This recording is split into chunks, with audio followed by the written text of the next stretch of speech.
So we're heading away. We're at Newton Moorings, top of the lock. Well, it's just round the corner, round there. Paul has got a visitor today, so he's not coming with us. So we're going through the curly whirlies, and hopefully we're going to end up at Greenberfield locks. And then I've managed to borrow Anthony's My Rider, so I'll do a little bit of a review on how good that is. Getting back, we'll see if it's any good. If it's not, I'll let you know. It's not mine, it's Anthony's. Hopefully nothing breaks and we don't crash into anything. But there we are. Any road, not to worry. So yeah, I'm not sure how far we're going to go through the curly whirlies and up for Greenberfield. That's our destination, hopefully. But yeah, so I've done my engine room checks. Just to let you know, the oil had dropped underneath the minimum level mark by 1mm. So I'll see after today. If it's dropped another millimetre, I know I need to top it. So I'll put probably a couple of 100mm in just to take it back up to the maximum mark. Well, 100mm we'll start with, see if that takes it to the maximum mark. But there we are. So yeah, the weather is alright actually. There's a bit of cloud and a bit of sun. When we got here a bit earlier, it was sort of overcast, which didn't bode well, but it seems to have cleared up a bit. We'll see how it goes. I've not checked the weather, so I don't really know how good it is. But there we go. Enough wittering. Let's crack on.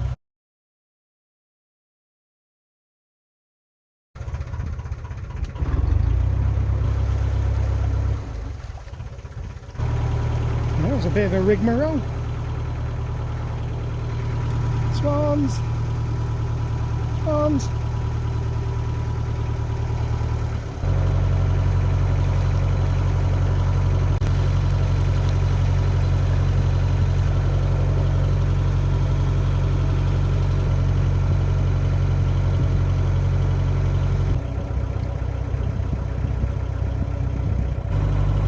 So this is the reason why it's called the curly whirlies, because it's sharp 90-degree bends and you go back on yourself.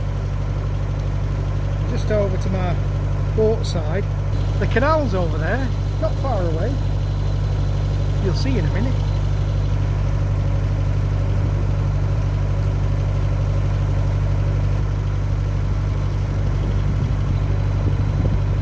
Here we go, another left turn.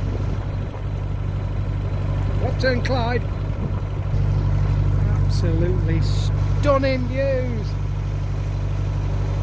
What a place. I'll tell you what, you couldn't get a more pretty view from a mooring spot than that.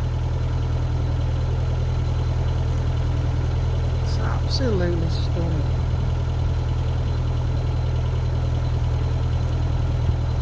I mean, I know I rave about the Lanky and the views of Morecambe Bay. This is on a par with that, surely. This isn't a bad spot either. We've actually moored here. That's the view. Beautiful. So, just away on. There the Waffy Hand. That right line of trees you can see there. That's the Leeds Liverpool Canal. We'll be going past that about 10 minutes time. It's got another couple of left turns to do.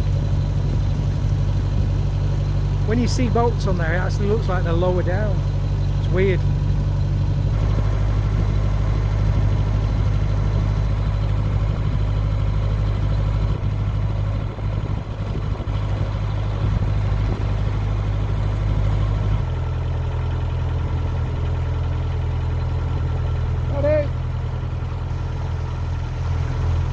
Bit sharp them curves, aren't they? A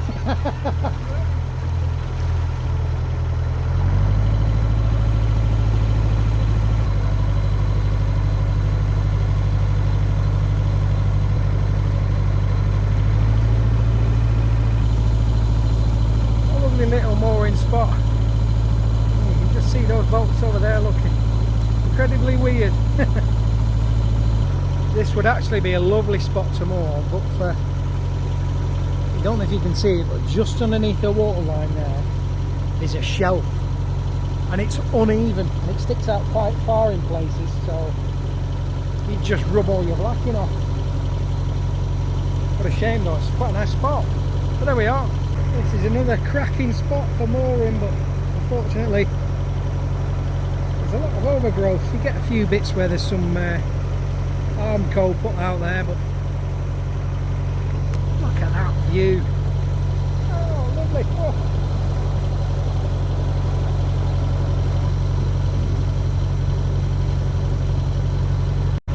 So there we are, that's the end of the curly wurlies.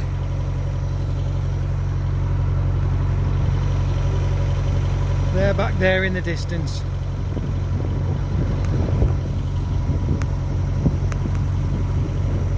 We're heading back towards Greenberfield.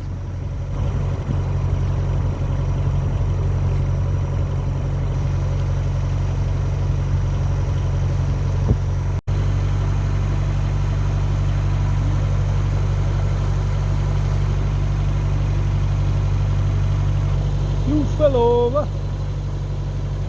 It's a lovely little stretch, this bit here, just before Bridge 162 as you're heading towards Greenberfield. Absolutely lovely. Nice and shady, so if it's a hot day it'll be a cracking little respite from the heat.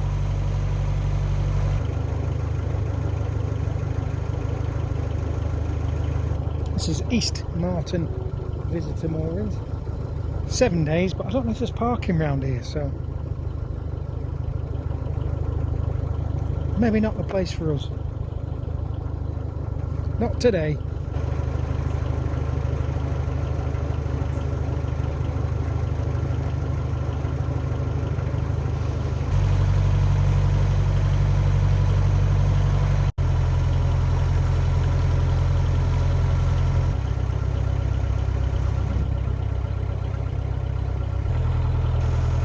This is an unusual boat coming up. It's got a butty on the front that you push along. I think it's called a butty on the front. I'll check. I won't, you know.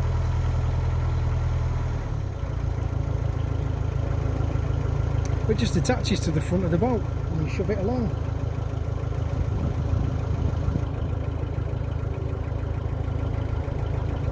We could do one of them for Laura.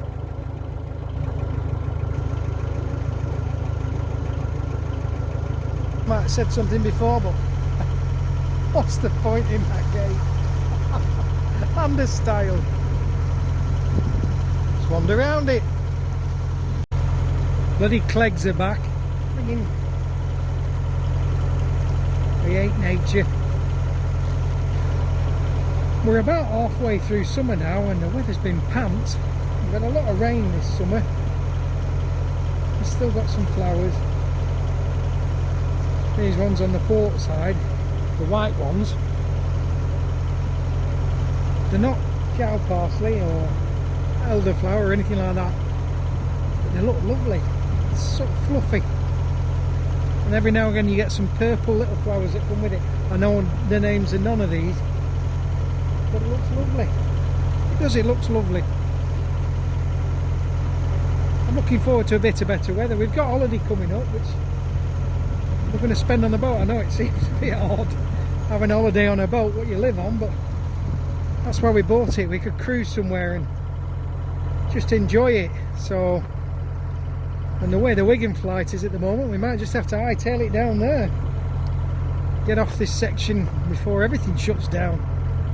Lovely clear section along here as well, but unfortunately we've got the same problem as the curly wurlies.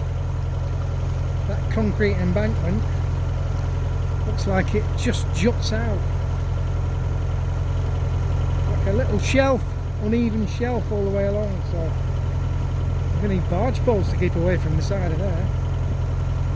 What a shame. It's a lovely view as well. Oh, look at that. I have noticed in this area it's not really a place for crops. Most of it's just grass, unless this year they've just not bothered planting anything. It's been such a wet season. You can see just in the fields over there behind the Waffian that they're doing a bit of mowing. We've had a couple of dry days up north, so mowing has commenced. I think we'll be collecting it pretty sharpish because I think it's due rain again towards the end of the week.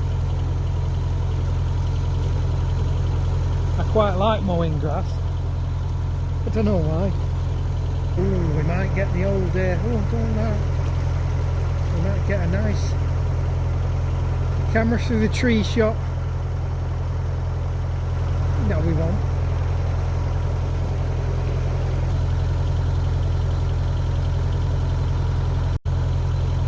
Not entirely what that structure's there for.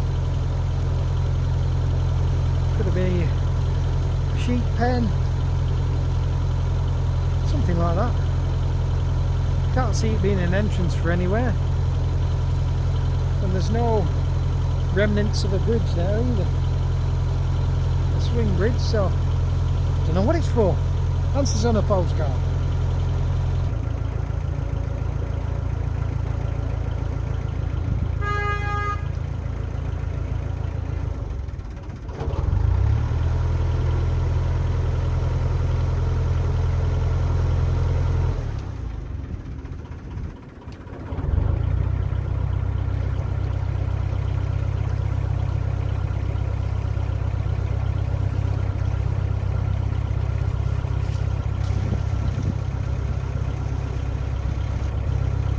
Sorry about that, I'm miles away.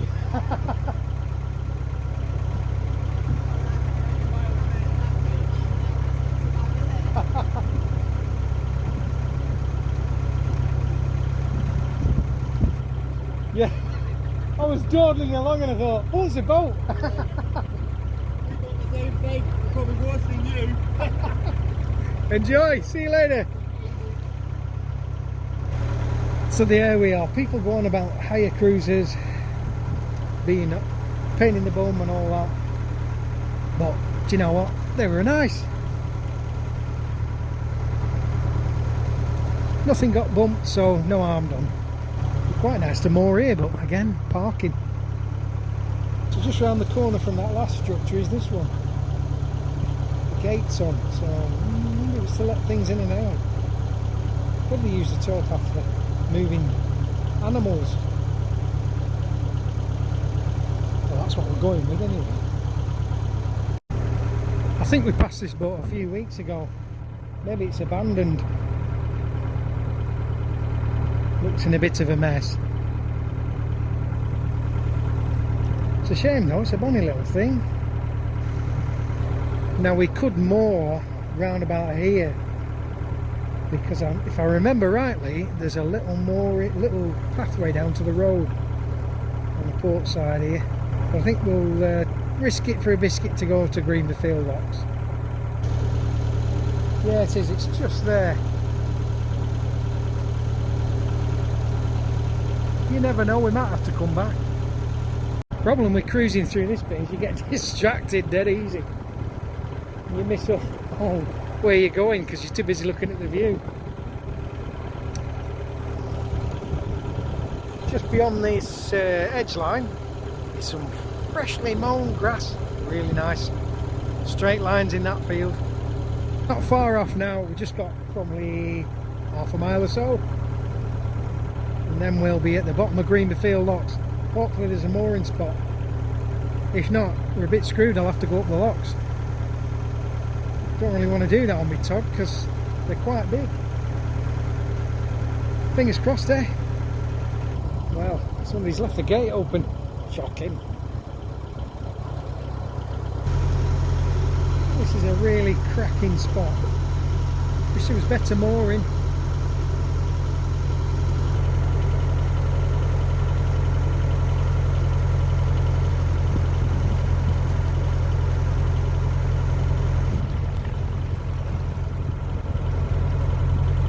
Looks like we could be in luck.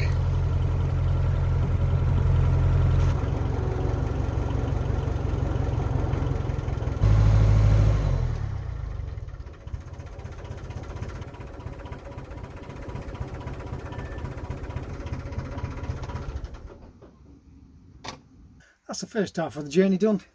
We're at Greenberfield locks. There's a couple of spaces here, and I'm now going to use Anthony's bike, which I've borrowed. I can't do that.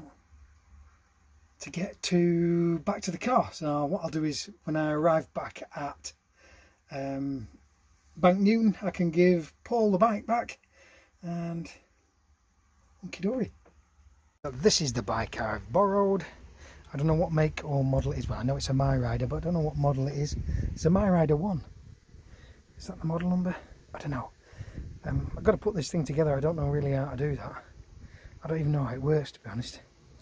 Paul didn't know either. So anyway, we'll give it a go.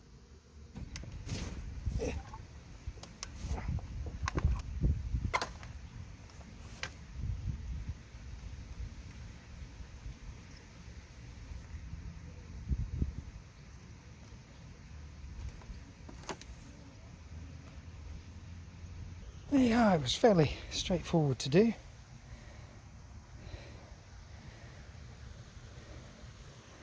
And that's the control panel there. You just turn that on and then press that when you want to go. You pedal as well.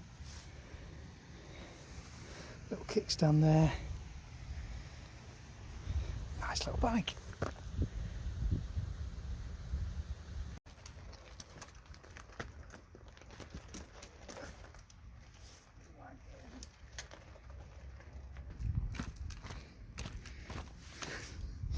I hope you caught that. That was rubbish.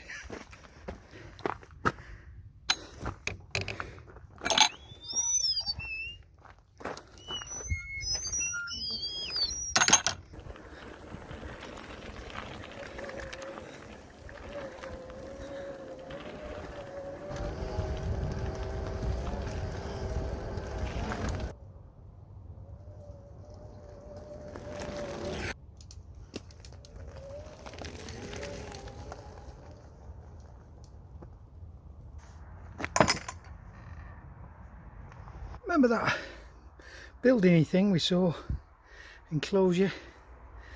Well, that's what it looks like. And no clue what it's for.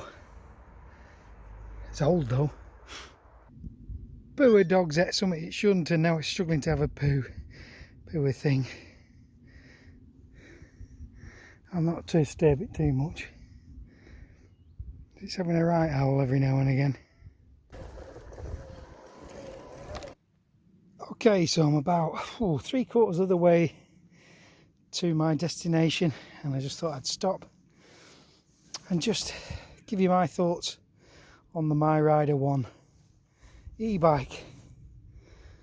Okay, so setup was pretty simple really. I haven't really messed too much about with heights of things. The handlebars are a bit low for me and I seem to be leaning on them quite heavy, and the seat's not quite high enough. But I'm not going to mess too much because it's not really my bike to do that with. That needs another bolt in there. Don't know where that's gone, but anyway, it doesn't annoy me any. Things that I found difficult are, well, I've got to do with bumping tyres up a bit. It's a bit soft, and I've been over some quite rough terrain, but it didn't really affect me that much. I had to concentrate a bit on the last section coming through here because it was quite lumpy, but this is the sort of stuff we've got mostly, which is stones that are buried in. There's some big ones and little ones, and it's quite bumpy, the towpath. It's not been done for a few years. Anyway, so yeah, the tyres needed pumping up. The brakes are quite good, really good in fact. So I'll just let you in to the secret of the controls. So on the little control panel there, this button here turns it on and off. That seems to take it up the gears, and that takes it down. So I've used it mostly in either 2 or 1. Obviously you've got the time. I don't think the time's right on there. I'm sure it's not 10 to 8. Let's have a look at my phone. Yeah, my phone says it's 6:15, not 10 to 8. So there we are. That's wrong. And I didn't check the mileage before I set off, but I'll do that now, and I'll do it at the end. I did film a bit at the beginning, so we might see a difference. There we are. So that's that. The bell Pants. Utterly pants. Need a new one of them. It's rubbish. Yeah.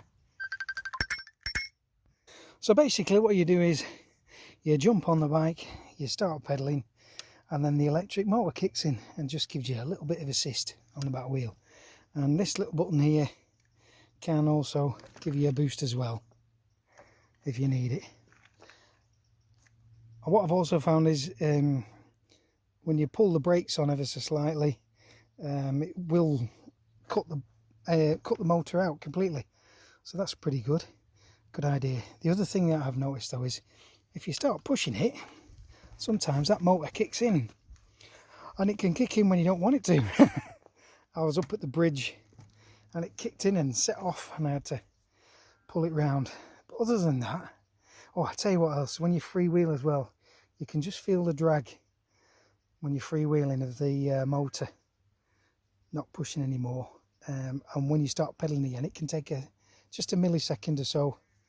I'm saying millisecond, probably more than that, a second or so to kick back in again. So there's a little bit of lag there, but I don't complain at that. So yeah, I didn't really research how to work it or how everything works. I just jumped on it, pulled the seat up, set off. So dead simple to set up, dead simple to take down. I'm quite impressed with this. Comfortable ride as well. The seat's quite nice. Yeah. So if my rider would like to give me one of these to test, which they probably won't, but if they would, yeah, send me the instructions. I'll give it a damn good go. I think Debbie would love it too. Right, just round there is a big wide beam that we passed earlier on, which means we're not far away. There's the big mobile phone tower. Don't know if I've told you before, I used to climb them. Don't worry, the M65's coming back soon.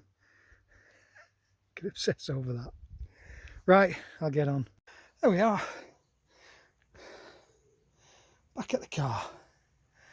So now I've just got to fold it up and put it in the boot and see how it fits.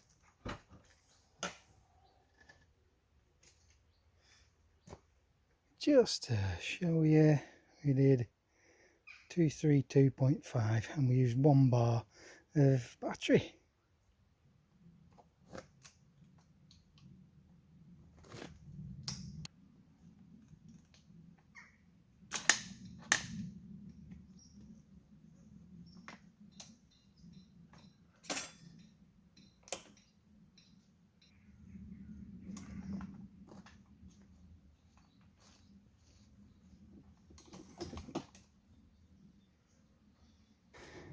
There we are, she's all in.